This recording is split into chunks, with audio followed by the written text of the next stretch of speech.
मैं आपको इतना बताता हूँ कि लगभग 1990 से लेकर आज सन 2023 है। 1990 से लेकर आज तक अखबारों में जब सुबह अखबार हम खोलते हैं तो जो भी भरतपुर जिला या राजस्थान राज्य के जो भी पेपर्स आते हैं तो मेवात का जब नाम आता है, कामा नगर या पहाड़ी, तो इतनी कलंक की शर्मिंदा की बात है कि जब पेपर खुलता है तो मेव का नाम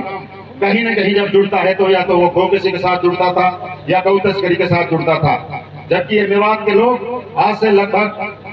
1947 से आज तक मैं ये मानता हूँ जितनी भी जातियां मेवात में हैं तो 70 साल का जो पीरियड है, अब की बार हमने शायद 75वां स्वतंत्रता दिवस मनाया था, तो 75 साल के अंदर मेव जाति जो यहाँ पर बाहुल्य जाति बैठी है, कि 75 साल के अंदर मेव समाज ने इस हिंदुस्तान में, इस राजस्थान में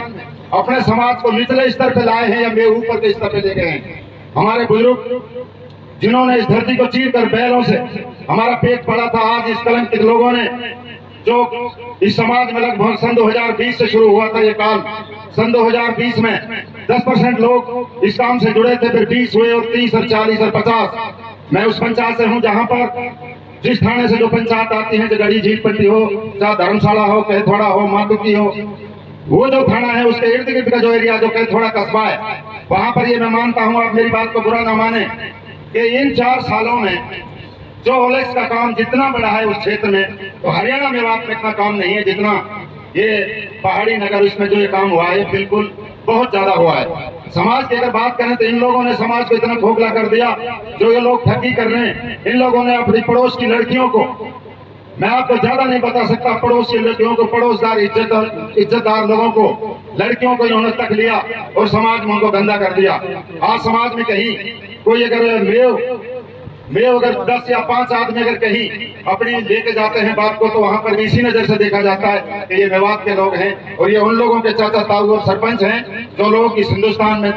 ठगी कर रहे हैं। तो राजस्थान का कोई राज्य ऐसा नहीं बचा जो इन लोगों ने ठगी से नहीं करा। मैं आज साहब आपसे इतना ही कहूंगा कि इस सभा में जो लोग बैठे हैं तो लगभग 10-15 साल से बिल्कुल क्राइम के खिलाफ काम कर रहे हैं, लेकिन जब लोगों को रात में ही पैसा आ जाता है, जो लोग 500 रुपए की मजदूरी करते थे, आज उनके पास 3-3, 4-4 करोड़ की गाड़ियां करी और मुझे उठा लिया। लेकिन मुझे उठाने के साथ मेरी बगल में मेरे ताऊ का लड़का लौट रहा है, वो सोना है, ईमानदार है। एक तरफ मेरा चाचा का लड़का लौट रहा है, वो ईमानदार है। आपकी पुलिस रात को 2:30 बजे उसको भी उठा लेके गई, कोई बात नहीं ले गई, पुलिस को अंतर्यामी नहीं है। लेकिन मेरा मानना यह है कि पुलिस जब थाने में जाकर बंद कर देती रात को 3 बजे, सुबह 8 बजे तक पुलिस पर पूरी खबर आ जाती है। अकबर तो दोषी है, लेकिन शाहरुख और जमील खान निर्दोष है। आपकी पुलिस उस निर्दोषों को भी उस हद तक घसीटती है जिसकी कोई सीमा नहीं है। आईजी साहब, मैं आपका संज्ञान बनाना चाहता हूँ इस बात को